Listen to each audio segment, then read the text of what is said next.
কি সুন্দর সকাল। আরে আমি কি এত জোরে বললাম নাকি? এইটা কি ডিম না বাচ্চাদের খেলনা?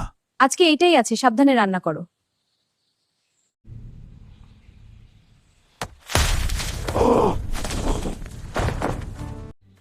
হাল্ক, আবার কি করলে? ডিম ভাঙতে গিয়েছিলাম, টেবিলটাই ভেঙে গেল। হাল্ক ভাই, আমার নৌকা উল্টে গেল।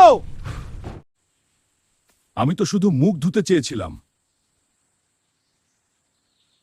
আরে আমও কি আমাকে মারতে চায়? হাল্ক ভাই, আমাদের আম দিবেন? একটা কেন, পুরো গাছটাই নাও।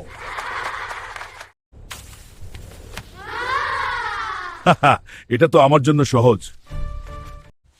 এসো, আজ অনেক বড় প্লেট ভাত দিয়েছি। এইবার ঠিক আছে? এইটা ডিমের চেয়ে অনেক বড় খাবার।